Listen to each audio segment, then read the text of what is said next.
Hour 3 of KickBack. Thank you so much for joining us. And we are now joined by Jordan Iorio. Jordan, thank you so much for being here. Thank you for having me. We were just chatting at the break there that this is the 7th year that you've been on and involved with KickBack. Oh and it's wild to think about that it's been that long, but we just thank you for your dedication to sharing and just sharing what you know and what you see on a day-to-day basis as a counselor with the audience. So thanks, man. Again, thank you for being here. Thank you. We wanted to discuss, it's a deep topic, one that a lot of people shy away from, but we wanted to talk about suicide today. And specifically, we wanted to talk about suicide and suicide prevention, and just why is it not more common to talk about suicide? It always seems to be something that it happens, and then you maybe talk about it after, or maybe not. Yeah. So I think that's a question that people, general public, people in my field, like we're always navigating that question because all mental health is personal in terms of, sure, there's symptoms for things, but you still have your own experience. So I think that's the most difficult thing for people to tackle when they're trying to figure out, like, for example, like, how do they know if their friend's struggling, or their son, or their daughter, or because I know they're showing it in like commercials now of like, how are you doing? And the son says, oh, I'm good. And then, oh, they must be fine. Right. Oh, they're not isolating. They must be fine. So you have those kind of stereotypical things that, are they isolating more? Is this person more quiet than they used to be? Are they not doing the things they used to enjoy? Right. There's some people that do all of those things. Yeah. And then we get shocked with finding out that at the end of their own life. Right. And how does that happen? They seemed happy last week. All right. So there's a lot of factors that goes into that. I think it all comes down to, in the end, is how it sounds so simple, and there's more to it than this, but like how to communicate. And how to communicate these days is probably a bit harder to navigate than in the past due to technology and then young people's interests and all that kind of stuff. But communicating constantly, like that is the key. People go silent. Somebody says, oh, I'm doing okay. It's probably not good enough. Right. In terms of dig a little deeper, right? Dig a little deeper. The fine line there is, and that's why people come to people like me, and I completely get it, is, well, you also don't want to dig too much. Right. Alienate somebody, make them feel like you're pushing them, right? So it's that balance of checking in and, hey, conversations on anything count. Right. Sometimes people think what I do is we have to get deep into the weeds of things. Sometimes just having basic conversations on what's going on at school, what's going on at this thing, what are you doing with your friends, gets them out of that mind space. I'm okay. Yeah. Absolutely. They don't want to just be asked, are you doing all right? Are you doing all right? That's like parental instinct or friend instinct. But there's way more to it than that, because a lot of times it's just when people are feeling low and not great about their life, sometimes that's just a snapshot in time. Right. It's just that one moment, right? That's right. Yeah. Right? Because like there's been many, I think it's good to kind of use celebrity cases of this because, it's high profile. Right. As I know years and it's kind of wild how long ago it was, some of the celebrity deaths, but lead singer of Linkin Park, he seemed fine. Right. Everybody, look at the pictures. He's happy with his family. It's a moment in time. Right. Right. So we don't know, and people are good actors. Right. People are good actors. There's never a bad time to open a conversation about suicide, right? I think there's a lot of people feel like if I talk about it, that's going to push this person towards that.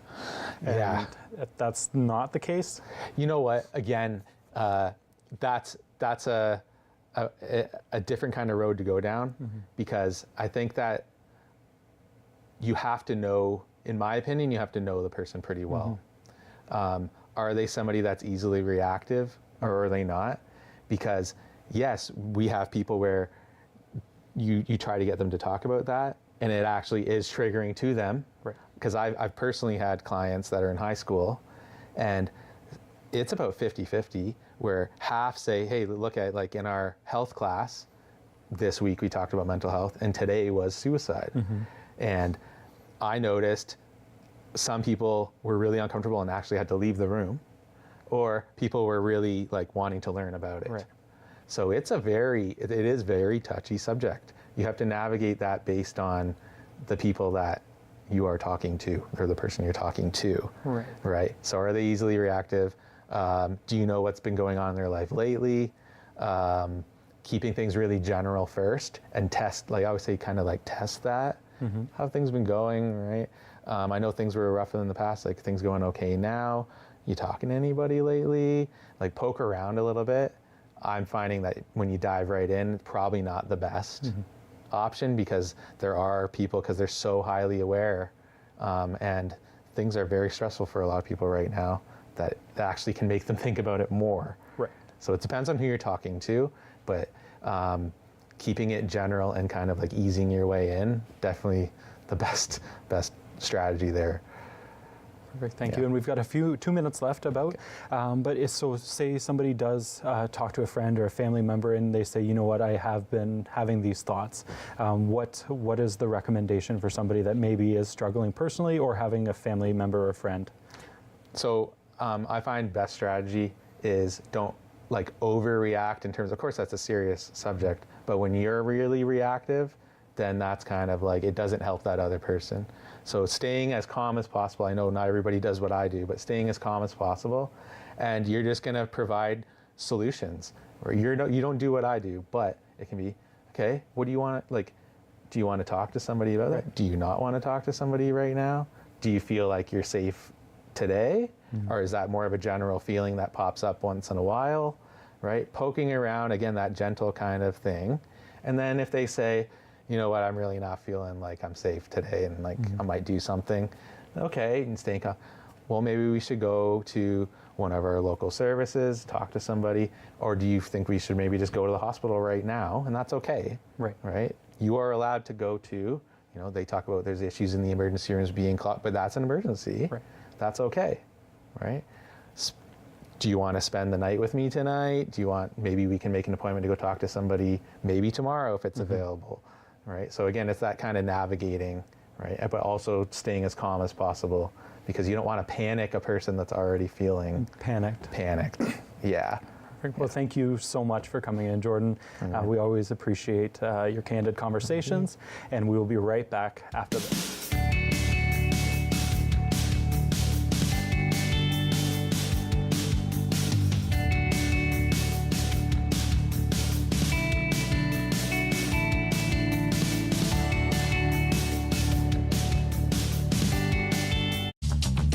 This program is brought to you by Ignite TV. Now you're in command. Visit Rogers.com for more details.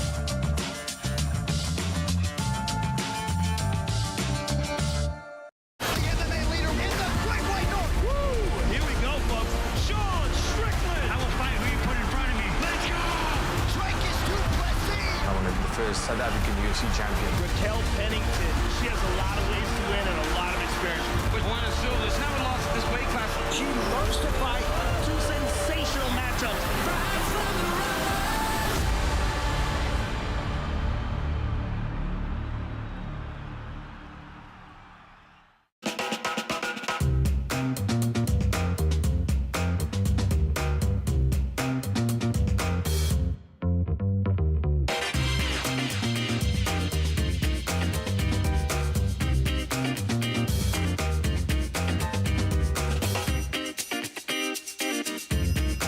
Join Carolina Suarez for Tapestry Hall Style, Wednesdays at 6:30 p.m. on Rogers TV. My dad was a railway porter.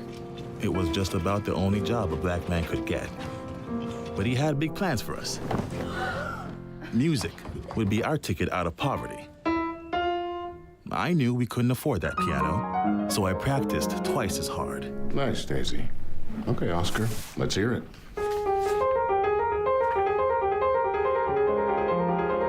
Turns out, I wasn't half bad. Then I found jazz, or it found me. It wasn't all easy, though. I faced a lot of hate. but I found my stage. They call me the man with 4 hands. Well, I don't know about that, but let's see how far this ticket takes me. From Montreal to Carnegie Hall and far beyond, Oscar Peterson became one of the most recorded and celebrated jazz musicians of all time.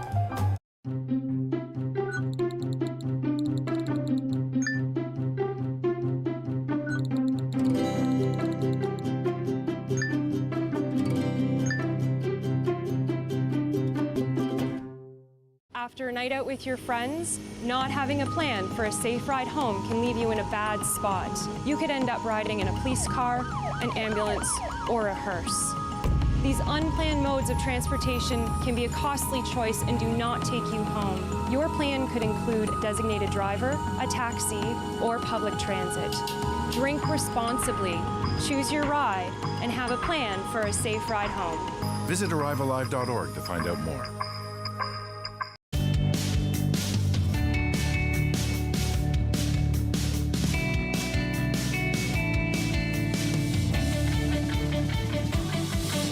Welcome back to KickBack. I am now joined by Susan Stewart, comedian and author. Thank you so much for joining us today. My pleasure. And for sharing your own story. And yeah, just thank you for being here, Susan. Well, Ben, we go way back, don't we? Yeah, so far back. To, I'd say, October? October-ish. So I probably owe you at least one favor. Yeah, so it's fine. Thank you. Yeah, I appreciate it. I'm happy. Thank you. I'm happy to even the score. Yeah. So we're going to jump right in. Okay. When did you begin to notice that something to do with your mental health had shifted? We are going back to around 2002. So I started out in comedy in the millennium year, 2000. Everything at first was fine. You know, I was performing at comedy clubs around Toronto, and I went on tour with a woman comedy show. Everything was great. And then 2 or 3 years into my comedy career, I started to not feel like myself. I think that's the best way to describe it. Yeah, I didn't want to get out of bed in the morning. I was very serious. Now all of a sudden, I lost my sense of humor. My ability to focus and concentrate, like the cognitive abilities, were fading away quickly. I found it very, very tough to do just everyday little tasks. And I think another big change that happened was that I started to isolate. I withdrew from my family and friends. And I'm very outgoing, I'm very social. And so when I didn't want to participate in life and see my friends and go out, I basically lost interest in the things that I love to do as well. So isolation and general apathy were the big signs. And it had never happened before in my life. So I really didn't know what was going on. I couldn't even name it. It's like, oh, this is depression, or oh, this is anxiety. I was just turning into a different person. It snuck up on you. It really did. Yeah. It scared me. I was very scared about what was happening with me, but I had no language around it. And of course, back then, that's the early 2000s. So we were even quieter about mental health. The stigma was even greater. And now, did you have any friends or family reach out when you started to show those signs and kind of draw back from your community? Well, the person that was in my corner was my mother, because she just knows me so well, and she, would call and say, how are you? I'm not hearing from you. To this very day, if she doesn't hear from me for a while, she gets nervous. So she was in my corner, and I think a lot of my friends in comedy didn't know what to do with me.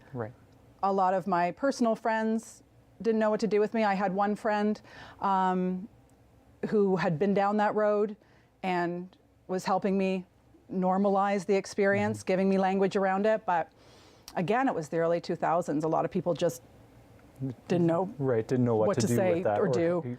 Have that conversation around, oh, this might be what you're experiencing. And yeah, it was, let's see, it was around 2002. And so when it was just tough to do everyday little things, like you can imagine how impossible stand-up comedy seemed at that point, right? So when I was struggling to get out of bed in the morning and put one foot in front of the other, I couldn't fathom getting back on stage Right. and doing what I love to do, doing what Surrounded I by knew how to people. do. And so I quit. And then there was this reputation in the comedy community in Toronto, like what happened to Susan Stewart. Right. So Which adds was- an entirely different element to you, right? To now have to feel like you need to overcome that. yeah, in fact, when I started to feel better, thank you, antidepressants, you know, and I was kind of resurfacing, I was too afraid to go back to comedy. I was really too afraid of what the other comedians were thinking and saying, what my reputation was like. And so I stayed away for some time. And how did your experience with depression, how did that shape your career, your comedy career, and your career in general going forward from there? I think that's a very good question, Ben. I think what it has inspired me to do is validate people's struggles. Like what I try to do with my comedy, I do a lot of corporate comedy, a lot of corporate speaking engagements. And so whether it's a comedy show or it's, you know, I'm saying whatever I want, or if it's corporate, what I think I'm most passionate about now is, validating the audience, helping them to feel less alone, helping them to feel seen and heard, and go, yeah, you know, life is tough, and stress is a natural human experience, and it can affect our mental health.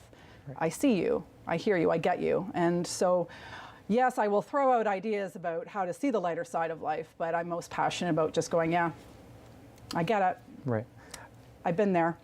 Yeah. So I think that answered your question. Yeah, and now do you think that must stem from you, that's probably what you could have used back in the early 2000s, right? Is having somebody be able to say and validate you. Yeah, it would have been powerful to have had someone, especially a funny person, you know, stand on stage and normalize what I was experiencing and showing me that, hey, it gets better. Here's me on the other side of it. All that kind of stuff. Yeah, it would have been great to have role models and thought leaders like that. Just, again, making me feel like I wasn't crazy, that I was just a human being with a brain that sometimes, you know, acts up a little. But yeah, that would have been powerful. Right. I'm so glad that is changing. Right. And how does it make you feel that you are a part of that change? Yeah, I think there's just so much more meaning now to my work. Like I'm a big fan of Maria Bamford. She's a quirky comedian. Not everyone really loves her. She's really out there, but she's very open about her mental health struggles.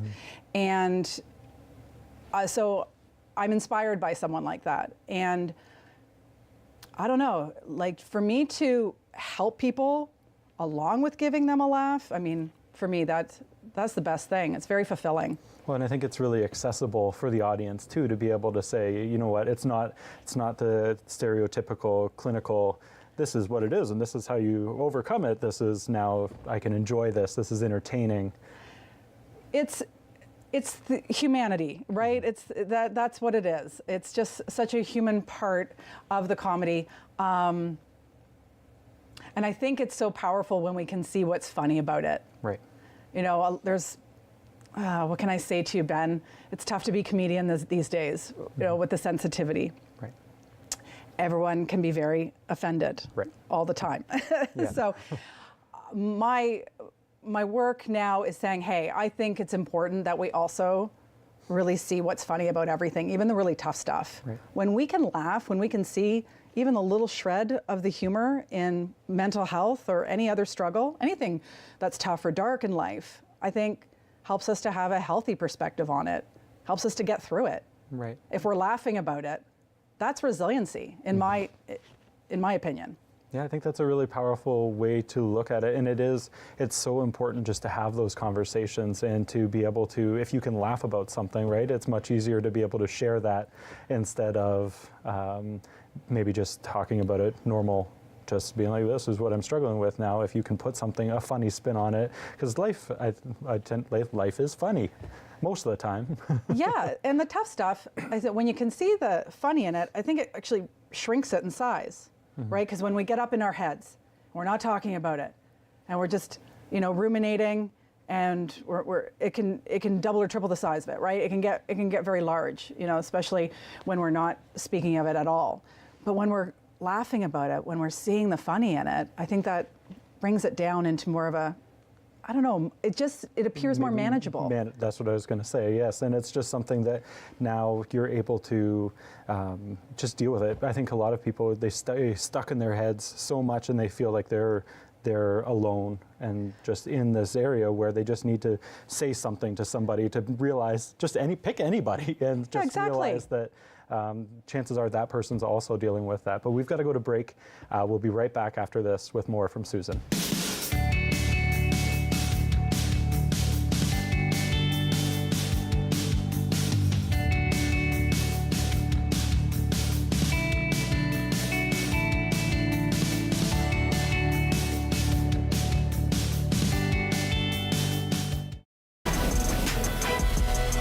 This year, the NHL All-Star Game is in Toronto. Here, in my house. In our house. And all the stars are here for hockey. Hungry for skills. Here we go, here we go. Here for power. This is the main event. Here we go, here we go. Here we go, here we go. Oh. Toronto, you here for this? The Rogers NHL All-Star. Watch on Sportsnet. Here we go. Hey folks, it's me, Giovanni Petiti, the host of Not Tonight. It's the new late night talk show right here on Rogers TV. We got fabulous guests, a lot of laughs. It's just like the Jimmy Kimmel Show, if you order the Jimmy Kimmel Show on Wish. So join me Sunday at 10 o'clock right here on Rogers TV. Nice.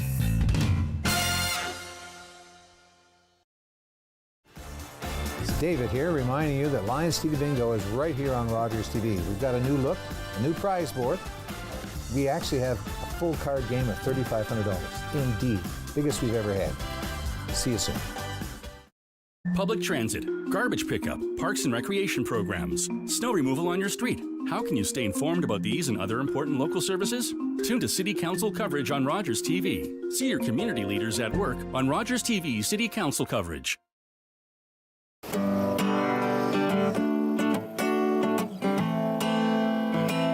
I'm a singer-songwriter from Six Nations, and I've been writing songs about my experience, and with that being said, it's helped me hold hope in my heart in following my dreams and being resilient to everyday Indigenous battles. Competition between spirit, earth, and wind, let me tell you now.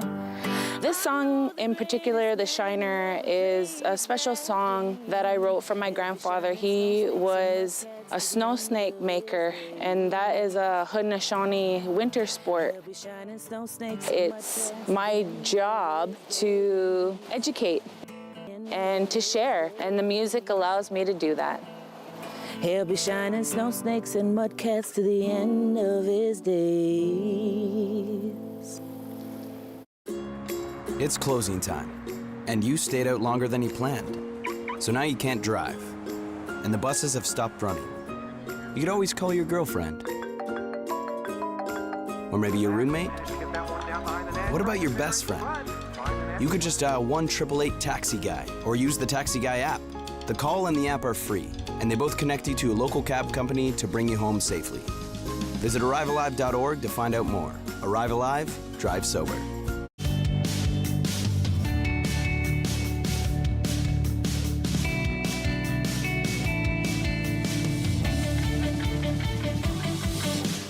Welcome back to KickBack. Again, I am joined by Susan Stewart, comedian and author. Again, thank you so much for being here, Susan. No worries, my pleasure.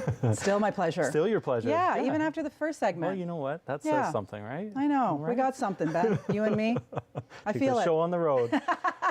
Speaking of that, you have an upcoming show. Yes, I do. Here in Brantford, Ontario. Yes, at the Rope Factory. Yes. Can you share a little bit about this awesome upcoming show? Well, it is a show about mental health. Mm-hmm. It's called A Bit More Than a Rough Patch, a comedy show about taking mental health seriously. And the show, it focuses on my mental health journey and a more recently very challenging part of that journey. In the spring, I dealt with a clinical depression and experienced a high-grade level of anxiety, panic attacks, insomnia. And that led to a mental health crisis, which led to hospitalization and led to a treatment program. And so when I was in the treatment program, it was 9 weeks. It was at Homewood Health Center in Guelph. I was FaceTiming with my partner, and I referred to the whole situation as a rough patch. Right. And she just about fell over. She was like, "What did you just call it? What did you just say about this whole situation?" And so, there I was downplaying it. Mm-hmm. It is a show about how we can downplay mental health because of things like stigma. So yes, it was a bit more than a rough patch. I admit that now. Yeah. But yeah, that's just I think it just speaks to how we don't want to be honest about how we're feeling or honest about what happened when we weren't feeling good. So. Yeah. And why do you think that is that we as humans, when we experience something like that, why do we downplay it? I think that's there's a lot of answers there. I will say that for myself, definitely stigma. I realized I had personal stigma. Mm-hmm. I'm someone who has spoken about mental health on stage. I have written books about mental health. Yes.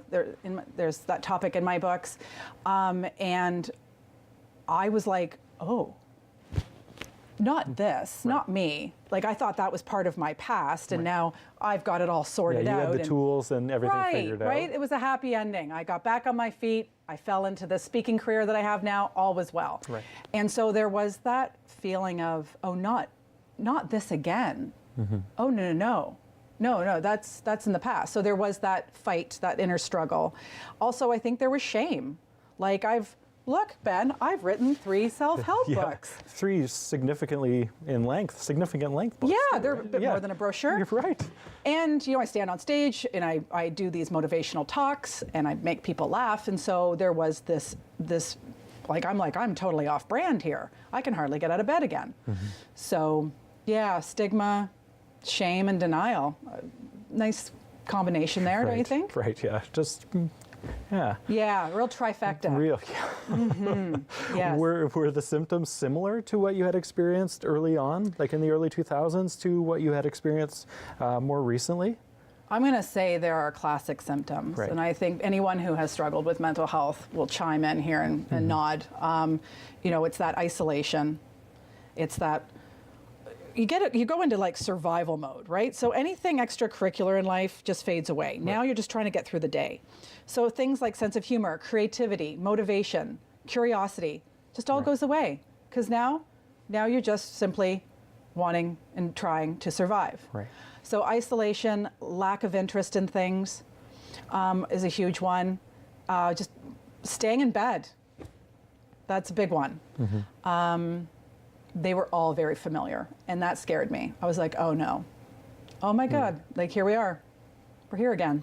Do you think that because you knew what you had experienced before and that familiar feeling, do you think did that push you to get help sooner this time around because you had experienced that, or because there was that bit of denial? How did that shape that? I want to say yes. Yeah. I want to say to you that I saw those symptoms and I got right on it. Right. But I can't because I'd be lying to you. Right. And so I was like, no.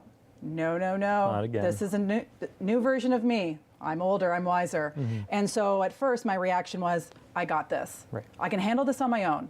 Just worked out even more. I meditated. I, listened to more inspirational podcasts, all that stuff.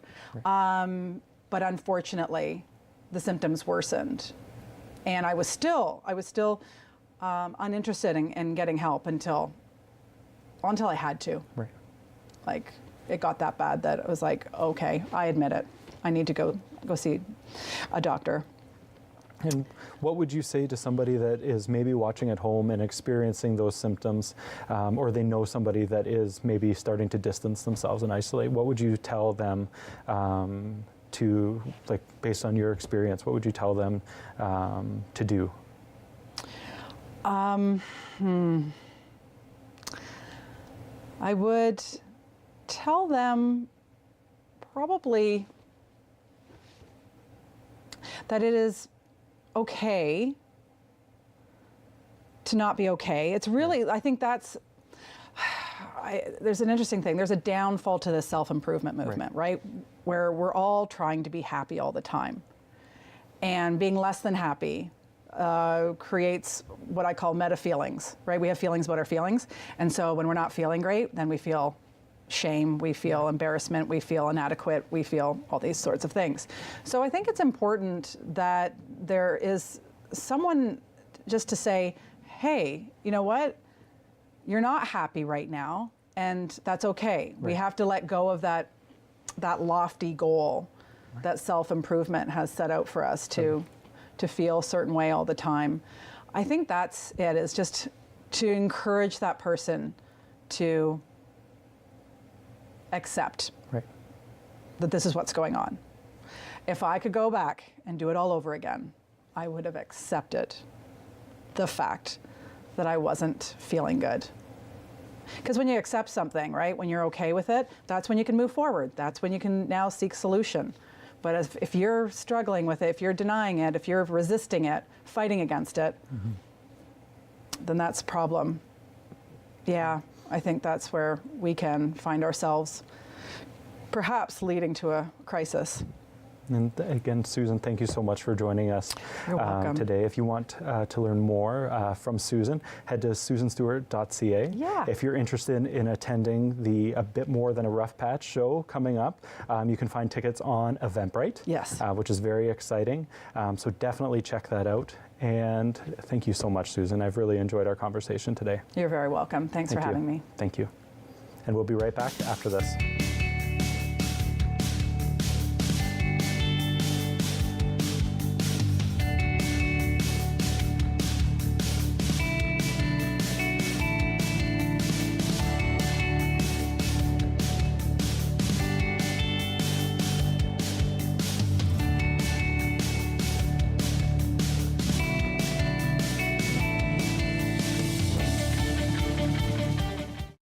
Come on in, take a seat. Or better yet, Look at this crowd on his feet. for aggressive D and knockdown threes, athleticism and speed, for Spicy P. Spicy P, lit it on the big stage. Yes, this season brings change. Yes, this team has turned the page. But it's still an OG thing, always a Scotty B thing. When you want everything Raptors, nothing but Sportsnet. Personal finance show that dares to ask those money questions you've always wanted to. Join Mike Bregueth when he talks with experts on all aspects of money. Money Matters with Mike Bregueth, Thursdays at 8 p.m. on Rogers TV. Hey guys, Steph here from The Cruise TV, the show where we talk about the people and stories behind the coolest cars on the road. Join us on Sundays at 8 p.m. I'm sure right now a lot of you feel like you aren't able to be who you truly are. What's most important, more important than everybody else knowing who you are, is that you know who you are. As a young person, time moves slower for you. And just know that things will get better. It Gets Better Canada is a registered Canadian charity with a focus on uplifting our queer youth through the power of digital storytelling. As a Two-Spirit person, I use they, them pronouns, but that's not the case for every Two-Spirit person. There are so many voices out there that we didn't have 10 years ago, 20 years ago. No matter what your mind tells you, you really are perfect the way you are, so stop beating yourself up so much. I'm gonna be a boy in a dress, because why not? Your identity is explosive. We all have our unique journeys, but one thing that connects us all is the desire to be happy, the desire to celebrate being our authentic selves.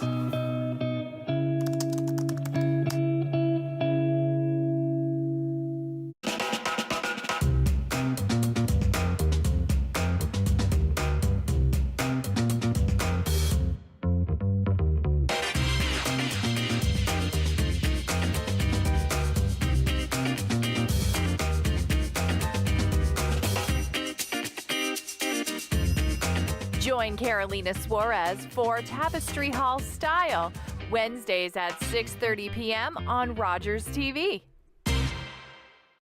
After a night out with your friends, there's always options for getting home safely.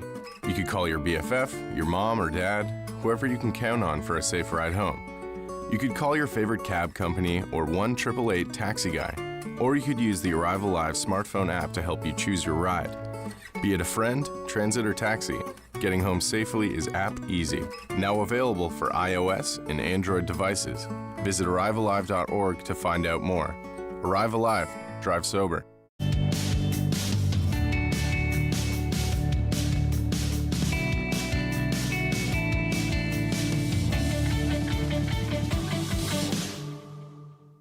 Welcome back to KickBack. I am very excited to have you inside of our living room today. This has been a great hour of mental health education and conversation. I'm now joined by John Ball. John, thank you so much for joining us today. Hey, glad to be here. Yeah. We are talking about The Intruder, your recent book. Can you explain to us what is The Intruder? Okay. Well, this book is about my journey to beat negative self-talk. I went 34 years in this charmed life. Everything I did seemed to turn out good. My parents were positive. Everything was great. I had a business. We went on Profit magazines. We were 16 on Profit magazines, like top 100 companies. It was great. Then all of a sudden it changed. I thought it was what somebody said to me, something that said to me. They suggested something that changed my perception, which led me down this path, and I couldn't lead my company. I couldn't lead my team anymore. It turned out not to be that at all. But the negative self-talk was coming on, something I'd never had before. So, it's negative it's any inner discussion and suggestion that is sort of work to hinder your ability to achieve, even break your confidence. That's what it is, right? Right. And the intruder was, I couldn't figure out what it was, and it felt like there was something new, somebody was there intruding on me, so I called it The Intruder. And the way I explained it, because for myself, I need to understand, right? Why all of a sudden? If you were to drive somebody to work every single day, and that person was spewing negative dialogue to you and being mean and hurtful, what would you do? What would you do with that person? Would you continue? You would defend yourself. You probably wouldn't drive them to work anymore, right? Right. You wouldn't let it happen. But because we feel it's ourselves, we placate, we pander, we're soft with ourselves. We let it happen. But with somebody like that, we not only let it happen, we let it to our house. We let it in our bed. We eat supper with it. We go on vacation with it. And if that was anybody else, we wouldn't let that happen. And if we asked a friend of ours, hey, this person's saying this to me, what advice do you think they'd give? And alternatively, what advice would you give that person? Right. And in the back of my book, I have a 9-step negative self-talk worksheet, and it goes through that. More common sense than anything, really, And it was just something to get me through it, because, like I said, we were losing money. We couldn't figure it out, but we had just had a fire. 11,000 square feet was destroyed, and then we uncovered a fraud. I thought it was something else. Regardless of what it was, the effect was still there, and this negative self-talk still came on. Right. And how long did that negative self-talk last, like in your journey? It lasted a long time, and it got stronger. It got stronger because I practiced it. Right. And that's really what it comes down to. Anything, if you practice guitar, you're going to become a great guitar player. Right. And if you want to make a change, you have to practice for that change. Like, I equate it to your handedness. If you're a right-handed person, you've done that for 10,000 hours. You're an expert at that. Right. If you want to become a left-handed writer, sure, you can do it, but you have to keep at it. And that's really what I found, is the things that I found worked, I had to keep at it. Right. And what was your experience writing The Intruder? Like, that must have been quite the journey, putting your thoughts and your experiences into a book like this. Well, my biggest problem was I wrote it 3 times because I really didn't have the stigma.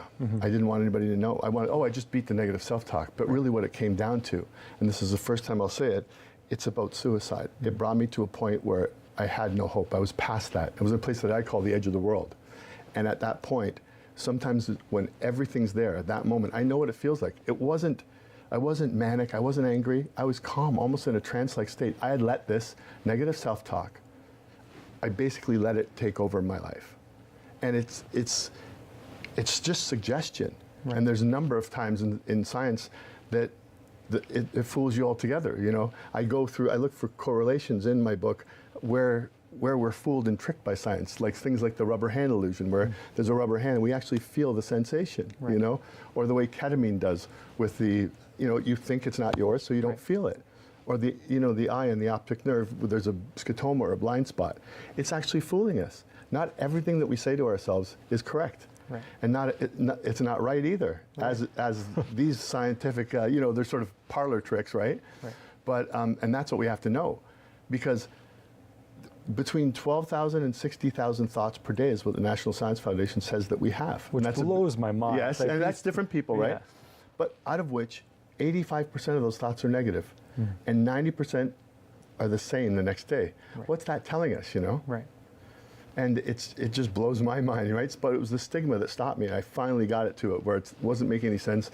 I had to just say it, right? It's because at the end of the journey, I was able to rid myself of the negative self-talk. It still tries to come back, right? But you know, I was able to do that. Well, and it just like that.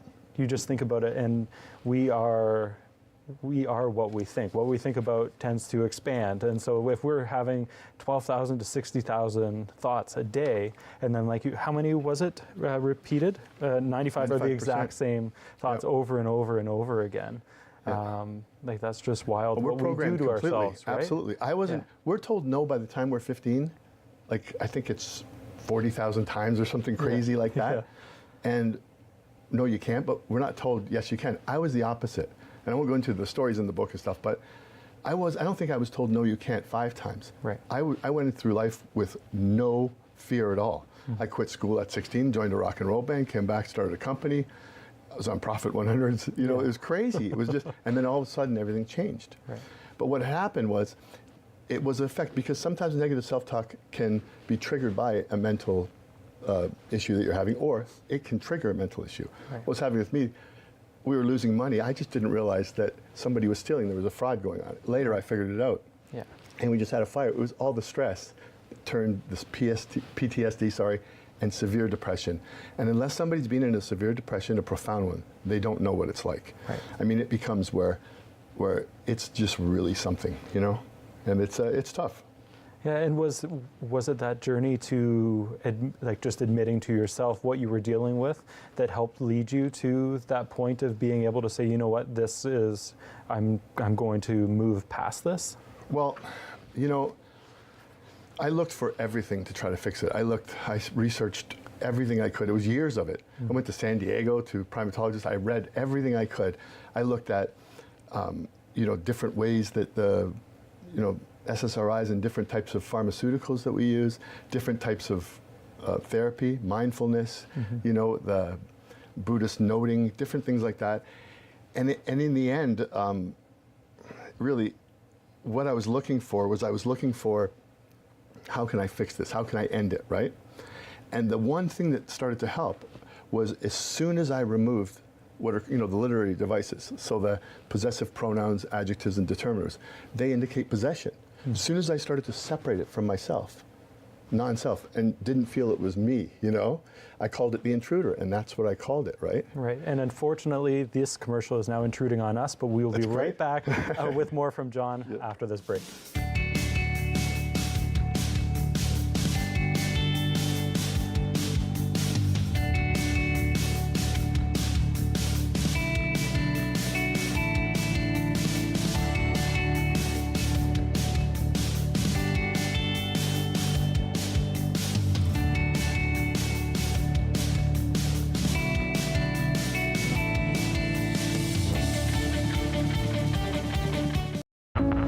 Is there a lot of pressure on this young fighter here tonight? Fighting is life. This is my belt. I earned this in blood, paid in full. This is mine.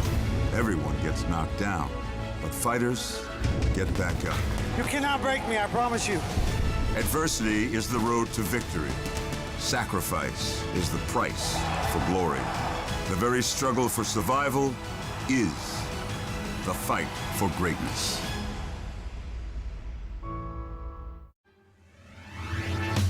Hey folks, it's It's me, Giovanni Petiti, the host of Not Tonight. It's the new late-night talk show right here on Rogers TV. We got fabulous guests, a lot of laughs. It's just like the Jimmy Kimmel Show, if you order the Jimmy Kimmel Show on Wish. So join me Sunday at 10 o'clock right here on Rogers TV. Nice.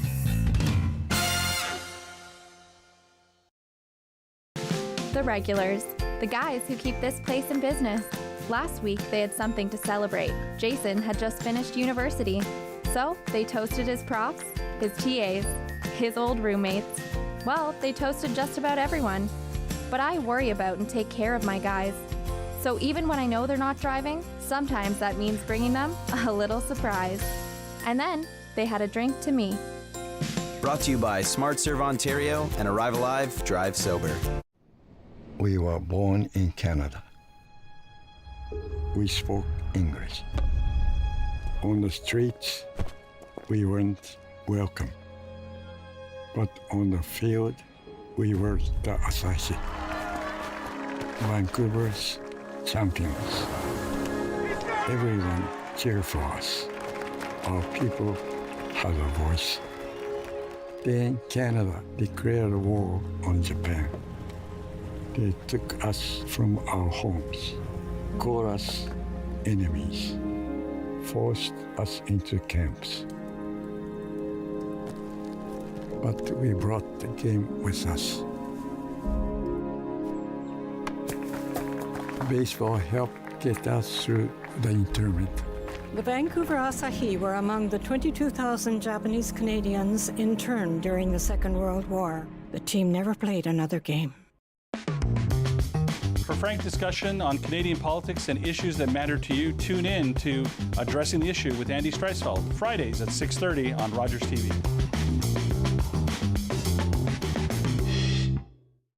You're watching an interesting local show on Rogers TV and you want to know more. That's when you head to RogersTV.com. Our website provides more information about our programs, our hosts, our schedule, and about how you too can get involved with Rogers TV. Visit us online at RogersTV.com.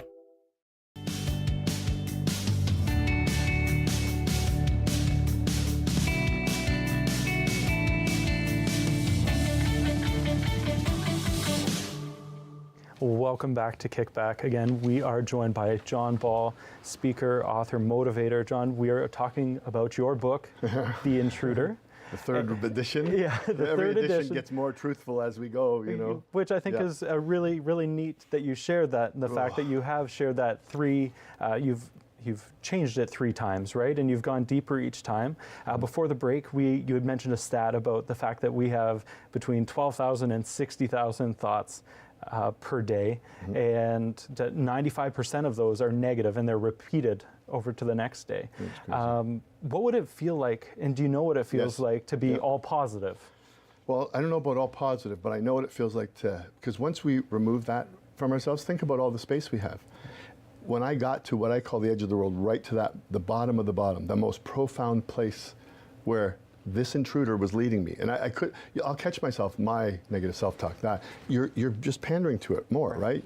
I know what you can do because in a very short amount of time, I wrote 30 or 40 songs, did a CD, recorded it all, did it all, wrote a good part of 3 books, and people were saying, well, did you have all this? No, it was this emptiness. I had all this free space, you know, but to get there was a price, you know, because the way I was feeling before that, it was at the worst place possible. You know, I had gotten to the point where, like I said, we had that fire, destroyed 11,000 square feet, and a fraud was uncovered. And one of our best friends had stolen hundreds of thousands of dollars, which it always reverts to hurts your home life too. Right. But this negative self-talk was getting stronger and stronger. So when it was over, the dust all settled, I decided to move over, and you know, I won't go into details, but a succession plan just didn't work out for me. So I ended up losing the family I'd had for 25 years, and my wife and I divorced. I was at the lowest point possible. I was where hope wasn't even an option, you know? And the internal child went from the usual dialogue to a very stern, you know, quiet, profound, you know, it was leading me to the edge. Right. And it was telling me what to do. Right. And I was listening to it. I was in a hypnosis. I was almost in the dreamlike state, you know? and it was the worst place ever. And at that point, I was in my car ready to do it. And I'll tell you, I can't even believe I'm saying it because it's so crazy, but I wasn't mad, I wasn't manic. And then all of a sudden, somebody walked by, it was really early, and they startled me, and they interrupted me. They said, good morning, and when it interrupted me, it felt like something hit me. And I was snapped out of it. Right. And it scared the life out of me because after that moment, I didn't have any inclination to end my life. Right. And then I went from there into everything I studied, and that interruption. I said, if that can do the same thing, maybe that interruption can help with the negative self-talk. So I'm studying it, I'm looking through 10 years of notes, and it was really stopping the negative self-talk as it's coming. Interrupting it with a command every single time was what did it. And I did it more and more, and eventually that was the habit I practiced. There's other things too.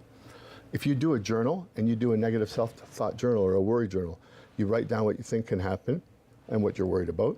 Then later you go and write down the actuals. Once you see that you've wasted 4 months of your life on things that never happened, you understand that this voice is a lie. It's not giving you anything positive. So you have to come to terms, you have to do it in a command position, you have to interrupt it every time. And there's lots of things in the book I go through, like all those parlor tricks. How does the body and, physiologically and pharmacologically fool you into thinking, a suggestion can become a perception. Right. And then the interruption is what worked for me. And then finally, when you do it enough, it becomes, non-conscious. It just happens.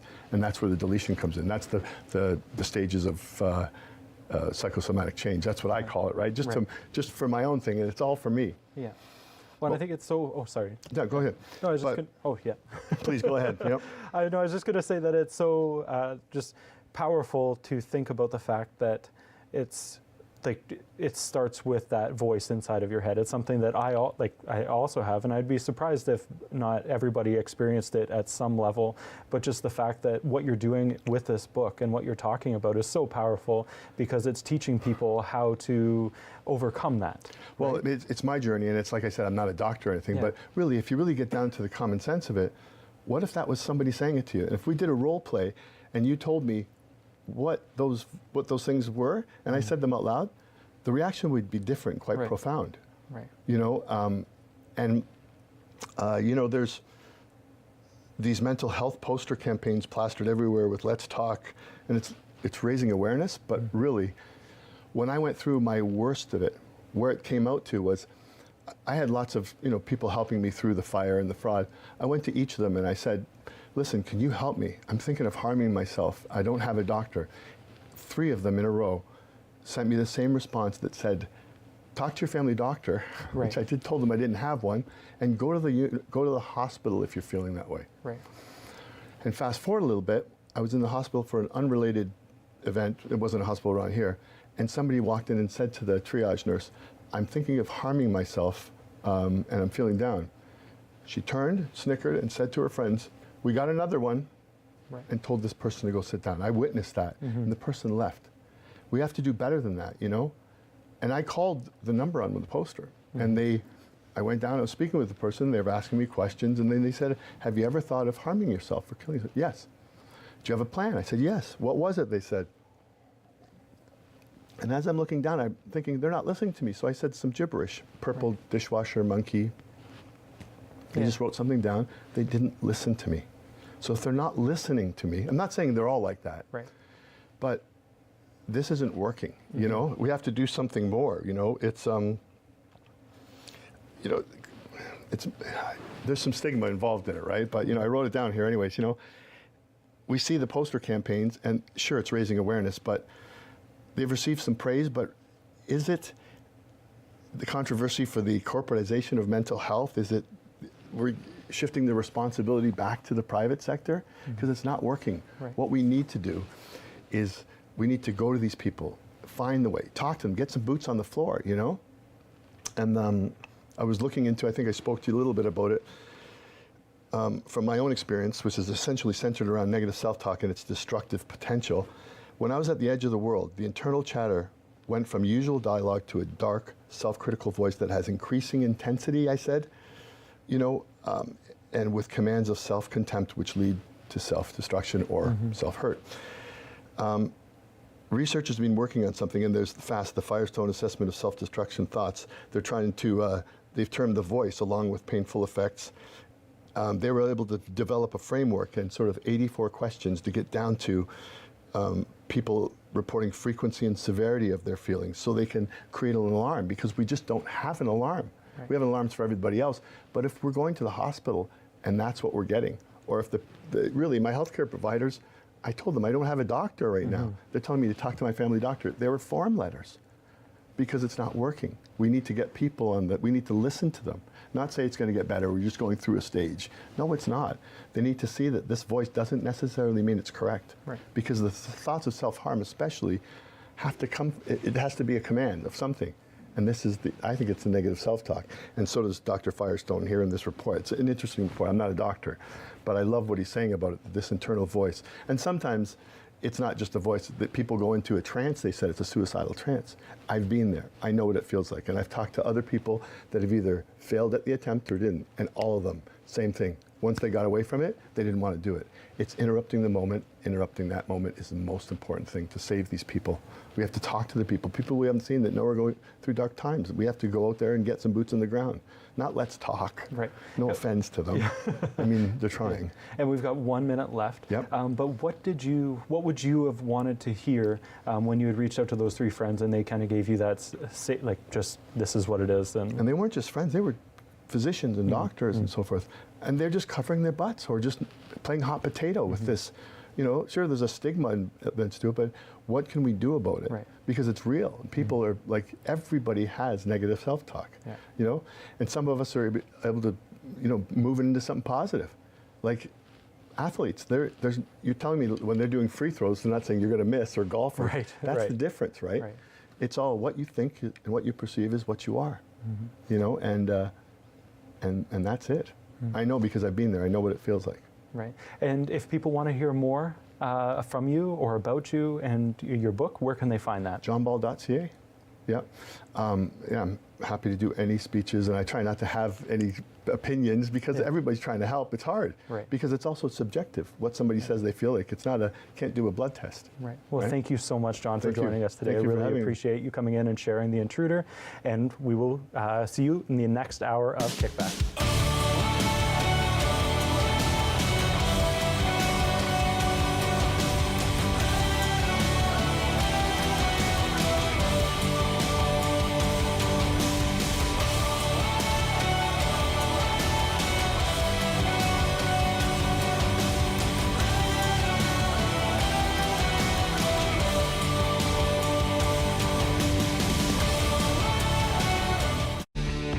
Connect with us by visiting our website or email us at comments@rogerstv.com.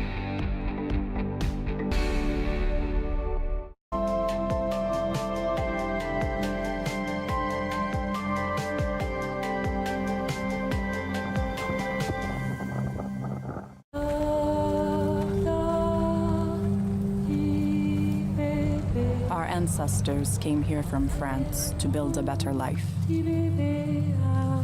We lived here happily for generations,